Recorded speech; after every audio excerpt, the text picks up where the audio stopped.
If you are planning a cruise on board the Carnival Conquest, this video is for you. Welcome back to Travels Large. I'm Josh, and tonight I am joined by my little cruiser. Hi. What's your name? Kaden. Kaden? So tonight we're going to talk about what went well, what could use a little improvement, and some tips and tricks. That way you're prepared for your cruise. So stay tuned.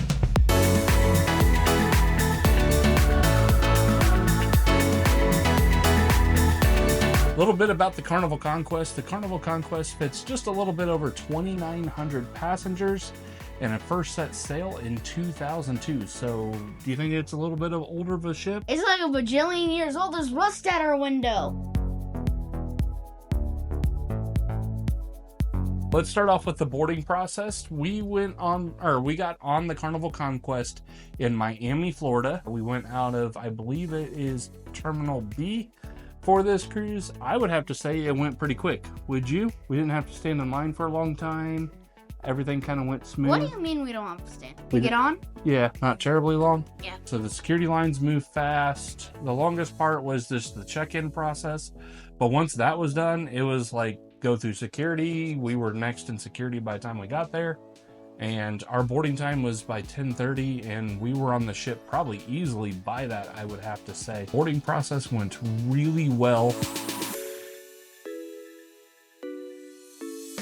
The demographics on board, I would say, is a much younger crowd. That way you kind of know who you're cruising with. This is going to be more of a party type crowd. So if you are in the mood to have some fun, this is the place to be. You're going to have everybody who is excited and ready to go on a cruise. Next thing is, once we got on board, we didn't quite get to go to our room right away because our boarding time was 10:30. Rooms were ready by 1:30 p.m. What type of room do we have, Kaden? What do you call this room? Call it a window room.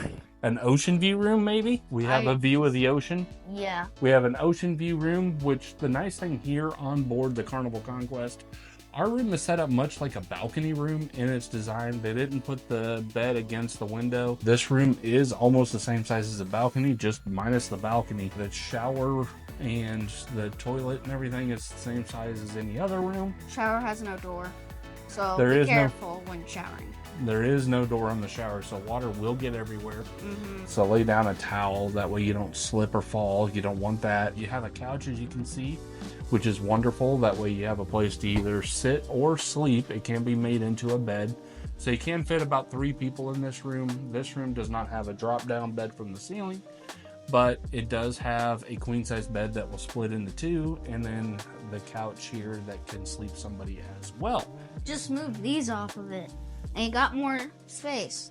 That is true. You could just move the backs away, and that is all you have to do there. A lot of ships I've been on, the mini fridge doesn't keep anything cold. Would you say it keeps the bottled water cold? Kind of cold.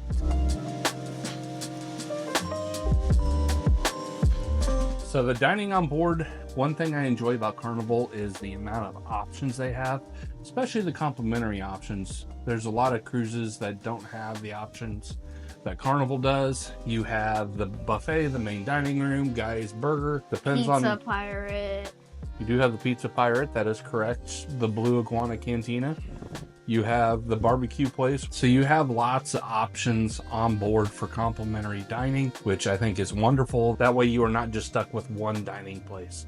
We went to the main dining room 2 of the nights on board. Tonight, I don't think we'll be going there. We'll be going to the buffet, which he's excited about. He's all about the buffet. The buffet, one thing about the buffet on board is a lot of the options that the main dining room is serving for dinner, you will find in the buffet as well. Found that out last night, which just something to keep in mind while you're on board. The way the buffet is designed on this ship, you have lots of stations.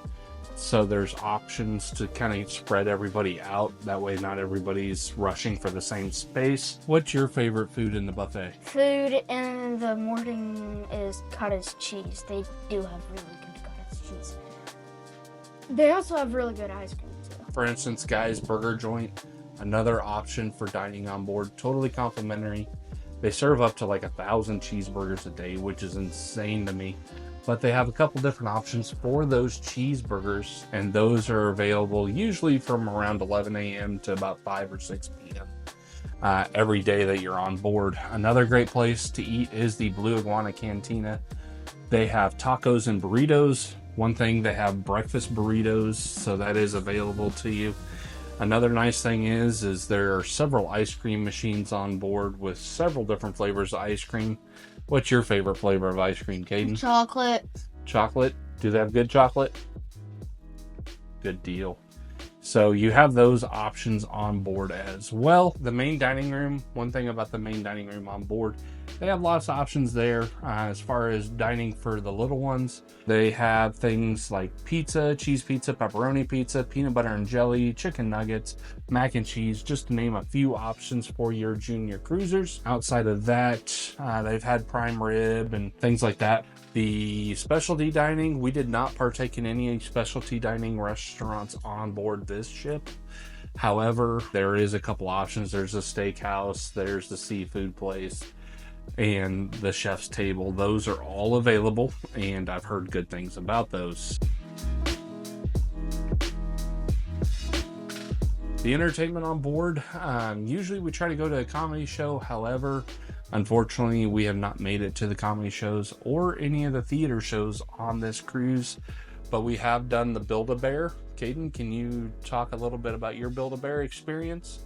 This is my Build-A-Bear that I made. So there's Build-A-Bear on board.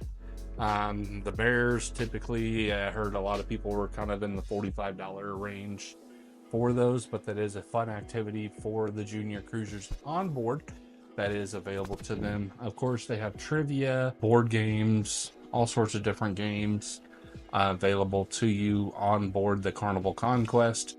So there's some options there as well. Shopping on board, can't forget the shopping. So of course, like many cruises, they have different jewelry stores. Pandora, for instance, they have the charms on board. Also, they have the Carnival logo shop. They have some duty-free shopping.